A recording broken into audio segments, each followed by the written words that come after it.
Probably. Okay, so we're going to hear from a couple folks. We are very fortunate to have Paula Hodges here. Yeah, are you good to go ahead? Huh?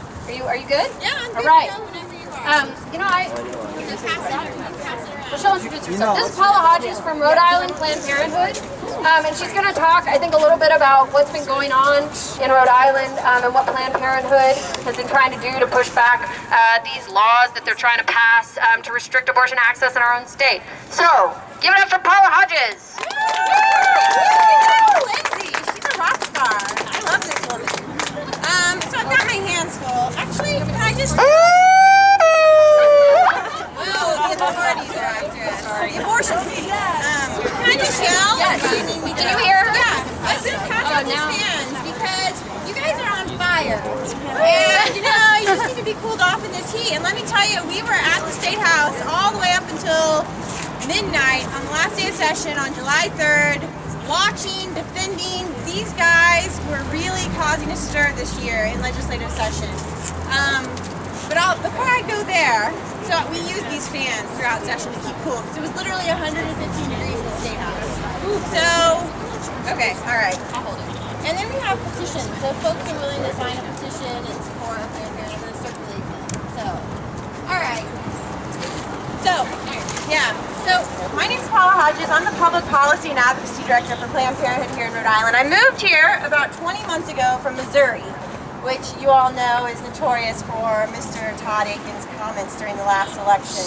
So suffice it to say, I've seen the ugly and the hideous in Missouri, but I was pretty taken back when I moved to Rhode Island and saw what was going down here and how, unfortunately, so many Rhode Island voters just aren't aware of what this legislature is capable of.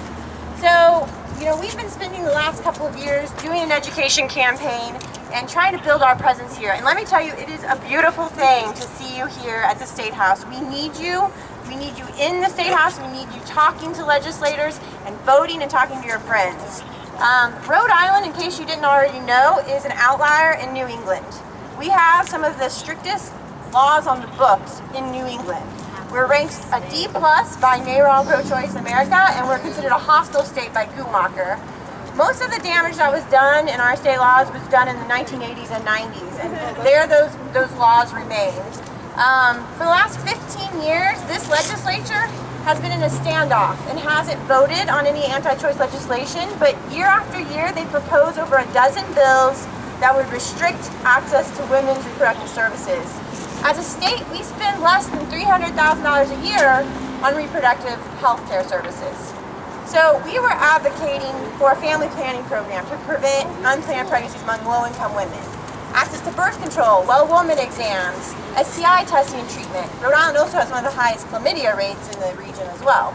But we were promoting an agenda of prevention. And what did the radical right do? What did the conservative Catholic Church do?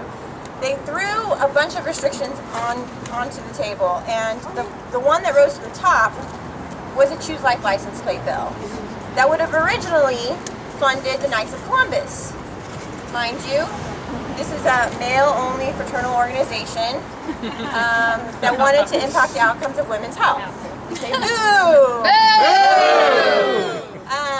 And eventually they changed the bill in the final days of session to fund what we call crisis pregnancy centers. These are not evidence-based medical institutions. They are not regulated. And in this case, it funds an organization called CareNet, which is an evangelical, religiously affiliated health center that does not provide full counseling to women about women who come to them to learn about their options.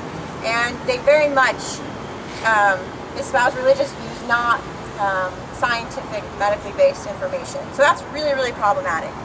The other bill that moved was filed and moved and was voted on in the Senate in less than 5 days was a bill that would roll back current commercial insurance. Currently, commercial insurance does cover abortion because you never know when you're going to need to terminate pregnancy, even wanted pregnancies. There are sometimes tragic complications in which a woman needs to have an abortion. And they want to roll back that coverage. And literally in 5 days' time, they had filed a bill, put it out into committee, had a hearing, and passed it out of the Senate. Enough is enough. We can do better in Rhode Island. Enough is enough. Yeah. Woo!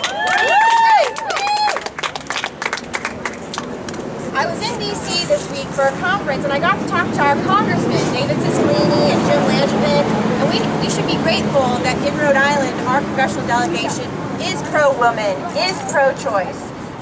Congressman Cicilline, Congressman Langevin both voted against the Trent Franks abortion bans that came up in Washington, D.C. 2 weeks ago. And it's something that I can't stress enough to thank your legislators who are with us and to thank our U.S. senators. But I have to say, we can do better here at home. We don't have the votes. We have to hold our elected officials accountable. And I have 3 asks of you today, if nothing else, before you leave today. The first is register to vote and vote. It is so important. Elections matter here, especially in a state where the Democratic primary has such low turnout. I have voter registration forms. I'll give them to you to take home.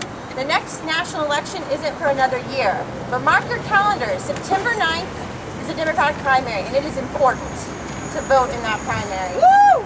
And November 4th. Put it on your calendars, save some time up in your vacation time, and go out and work for pro-choice, supportive, pro-women candidates. The second ask of you today is to go out and call Governor Chafee and ask him to veto the Choose Life license plate bill. He has until Wednesday to act and veto the bill. Governor Chafee has been a strong proponent of women's reproductive health and pro-choice champion. He needs to hear from you. So you can call him at 401-222-2080. Got that one on speed dial. Last but not least, we need you to sign up and get involved. Get educated. The fact that you're here is so important. It means you care. You're out here in the seething sun to make your voice heard. And for that, we are grateful. But we need you to run for office. We need you to get behind candidates who are running. So stay tuned with Planned Parenthood Votes Rhode Island. Stay in the know. Stay in touch with Lindsay, who's awesome. And we will get you the information about the candidates to start transforming this state house so that we can talk about things that matter. Let's get back to the basics. Let's stop politicizing women's health. Let's stop restricting abortion rights. The last time I checked, license plates didn't prevent pregnancy. So let's do something about it. Thank you. All right, give it up for Paula Hodges. All right, and I'm going to call our second and final speaker, except for any of you all who want to jump on an open mic after this, which we should totally do. If anybody has anything they're burning to say about this issue, which I assume all of you do. But I just want to say, I am really excited about everything that Paula just talked about, and I want to say that do it, vote, talk to your senator, and in addition to that, like keep being in the streets. I mean, I think that's actually the thing we see all the time. We elect people, and then we don't just need to elect them. We then need to make them do what they said they were going to do. Well, maybe they don't want to do, but what they need to do to actually protect women's rights, to actually defend our access to health care and to basic reproductive services. So I also want to mention something folks can sign up for. It's been active in the past, but right now it's more sort of an information source, a place to find out about stuff that's going on. You can find it on Facebook. That's the Rhode Island Anti-Sexism League. So check that out. Get on that Facebook page. You'll see about stuff like this that's happening. And you can also throw out your own ideas about what you want to see happen. I heard people talking just a little bit ago, and I actually think this is a fantastic idea. Let's go protest some of those crisis pregnancy centers. They're not providing health care for women. They're not. Right? They are getting state money now, apparently, to give false medical information to women in, often difficult or complicated situations who don't need to be intimidated and shamed and embarrassed instead of being spoken to like the adults that we are and have conversations about our health, what we want to do, what our options are in an environment that isn't trying to tell us we are less than. How much state money are they getting? Do you have any idea? A portion of how much, Yeah. how many license plates. Oh, It's based on these license plate It'll be a sales. minimum of $18,000 if the minimum number of license plates go through. And so the point is that regardless, our state is functioning as a funnel to get money into crisis pregnancy care centers. And I think we all probably can agree that that's completely unacceptable, especially when they don't sufficiently fund women's reproductive health care as it is. So now I'm going to call up Sherry Ann Andre to speak a little bit. So give it up for Sherry Ann.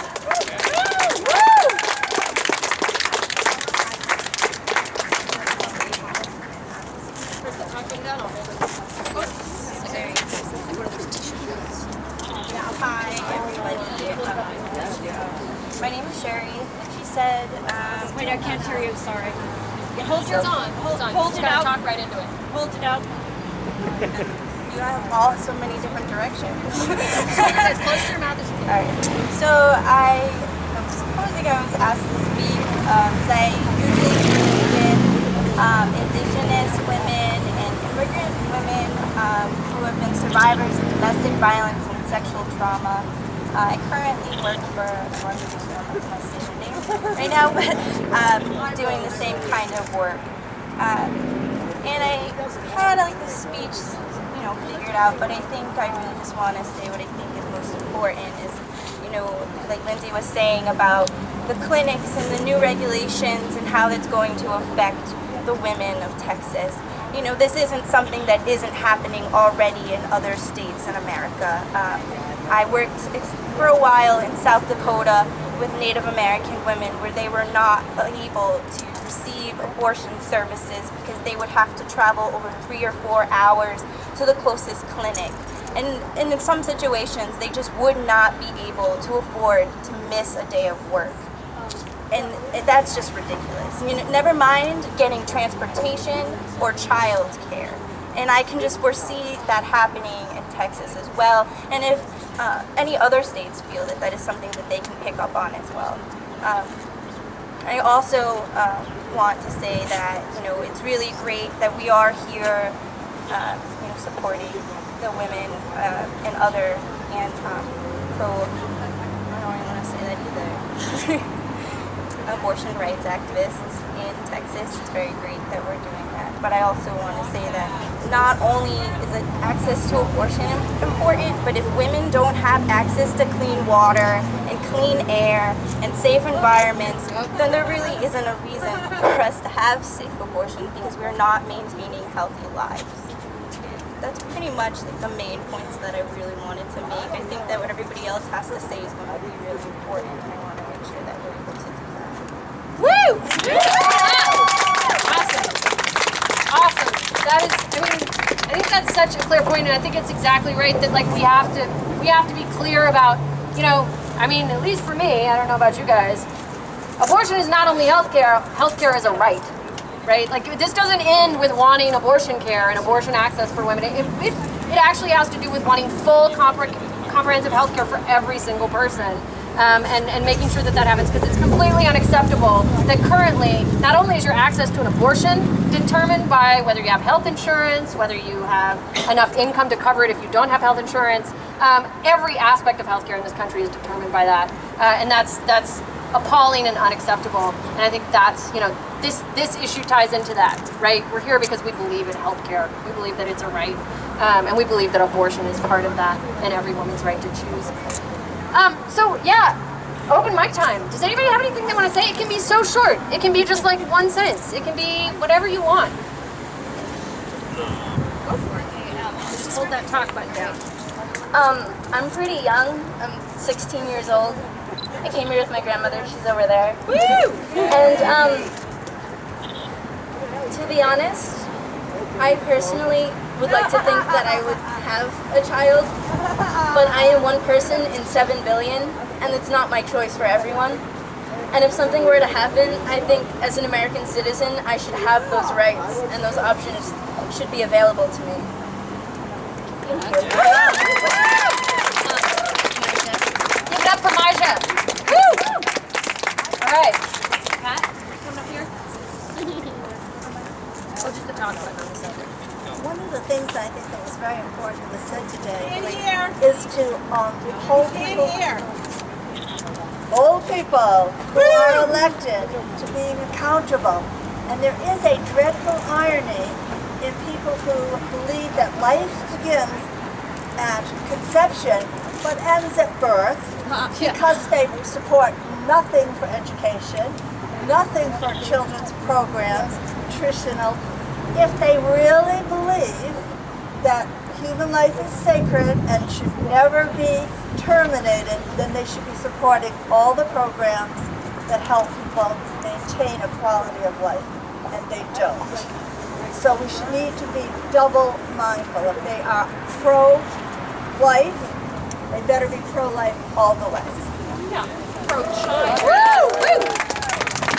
Yeah, I'd just like to point out that Texas has a governor who's about to sign this law who also has refused to sign pardons for men on death row when all the evidence pointed to their innocence and to the need for their exoneration. This Rick Perry is happy to sign things that condemn men to death, but also apparently he's happy to sign things that condemn women to going back decades in terms of their access to basic rights. Anybody else?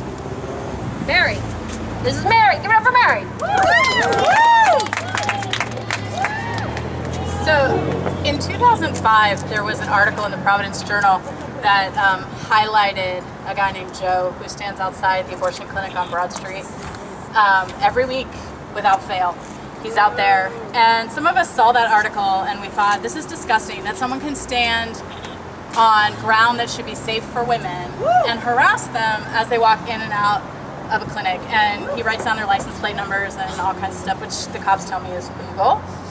And so we went out and we stood out there. It just so happened I was pregnant with my son at the time. And I want to share this experience because I think most of you know how disgusting these people are, but this really brought it home for me. We were staying out there and so I had to sit down because I was 6 months pregnant and I needed to sit. So I was sitting down with my sign, I don't remember what it said, but one of those guys outside the clinic came up to me and he started whispering in my ear, right, like they do. And he said something in reference to my being pregnant. And I said, yeah, well, that's my choice right now. I'm choosing to be pregnant, but women should have the option to choose not to be pregnant. And he looked at me and he said, that's not your choice, that's your husband's. And I got up, like, oh, and meanwhile, I should also mention that the same guy was wearing a shirt that basically said, let's bomb the hell out of Iraq, right? And I mean, literally, that was pretty much what his shirt said. And so I got up as fast as I could, being pregnant and all, and I said something like, fuck you. And the cops came over to me and they yelled at me for saying that word on a public street, because apparently you're not allowed to say that. And somebody who was across the street was trying to defend me, was like, leave her alone, leave her alone. They threatened to arrest him. This was in 2005, it was a long time ago. Things have gotten a little better in terms of we get more people out there when we do clinic defenses, which I really think we ought to think about doing. But what I wanted to say is just these people are disgusting. Like, these people will stop at nothing to prevent women from going. I have seen them hand baby socks to women on their way out of the clinics. Like, this is the ground that we have lost. So abortion may be legal right now, but it is not accessible and it is not a choice that women can make without knowing that they're having to face harassment for doing that. That's not okay. It's not okay. I mean, so I think that working to get legislation passed is a good thing, but I also think that we have to take our ground back in every way that we possibly can. And so I think people should sign up, as Lindsay mentioned, for the Rhode Island Anti-Sexism League. It's been sort of inactive in terms of actions lately, but that could change at any time if we have enough people who are ready for action. And so we need fresh ideas. We need people to really take a lead in organizing things. And if people are willing to do that, that's a place to start. So that's it. Woo! Woo! All right, awesome. Ashley.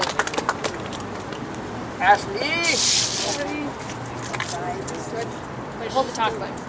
Other way. Just hold, yeah. Hi. So in 2008, I worked at Planned Parenthood in South Dakota as one of their public policy and advocacy interns. And one of the things I had the opportunity to do while I was there was talk to a woman who worked as an underground abortion counselor in the era before Roe versus Wade.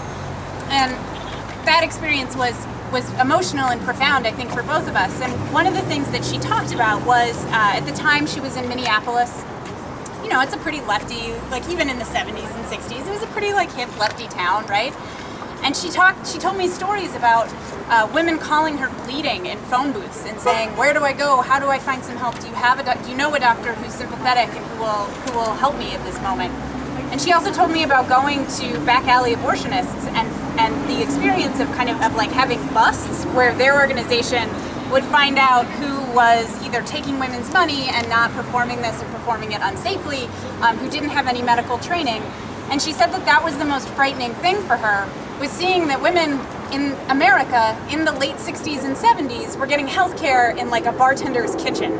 with knitting needles and a spaghetti pot. That was how healthcare was delivered to women in the 60s.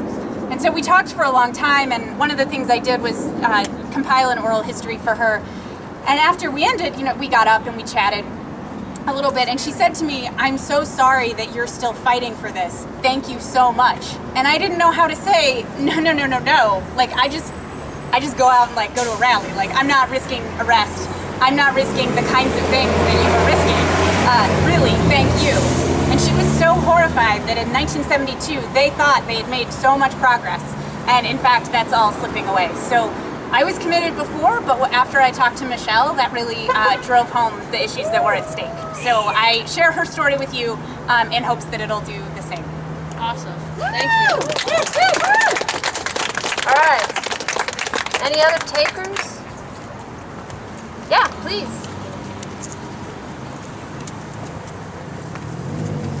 I have to say that at one point in my life, I never would have considered, myself to maybe be pro-choice.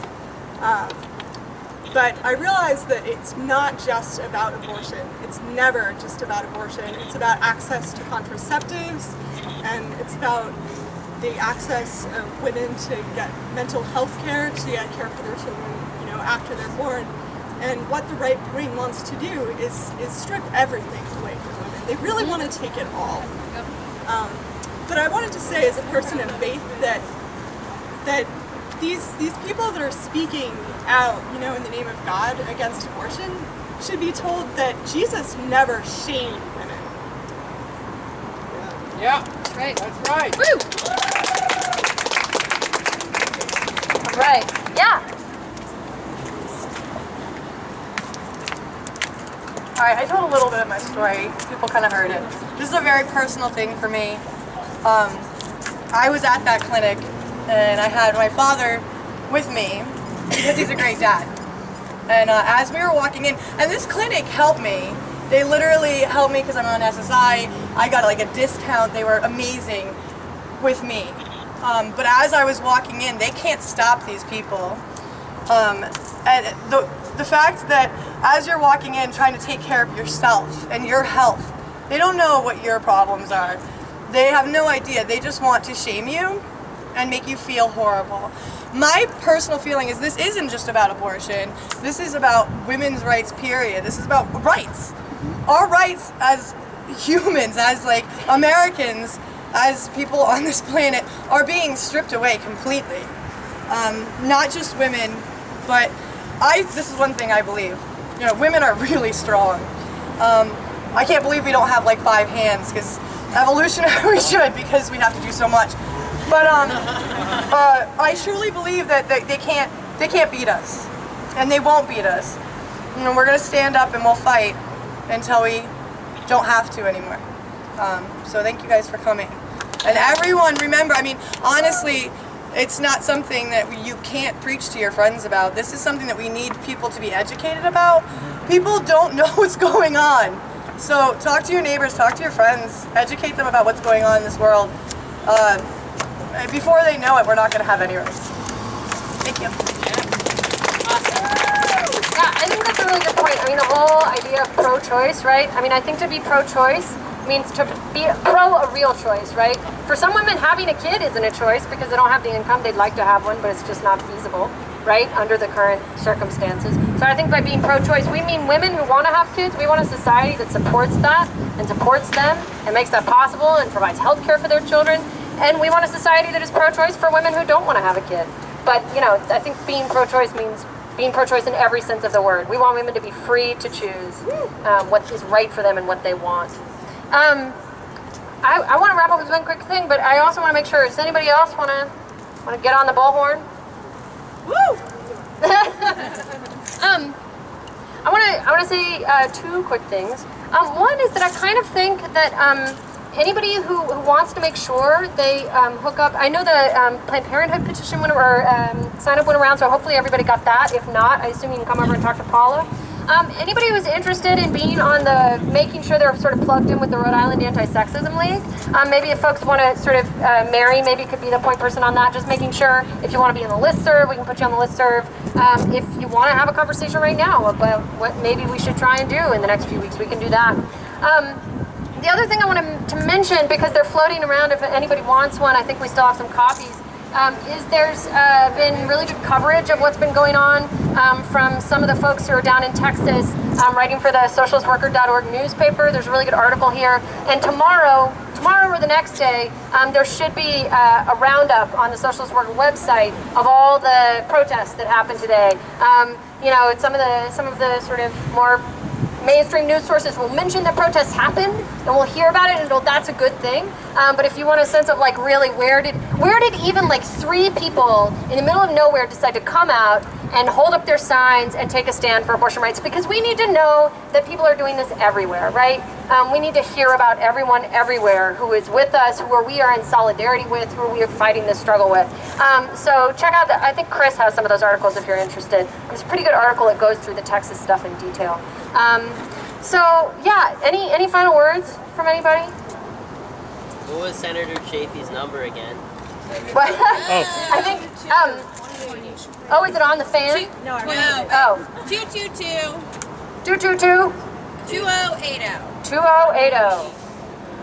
All right, folks, thank you for coming out. This was fantastic. I find this really inspiring and encouraging, and I'm so glad to know that we here in Providence expressed our solidarity with Texas, and we expressed our refusal to accept these rollbacks to our rights. And I hope to see all of you again really soon. I'm going to be over here with Mary for a minute.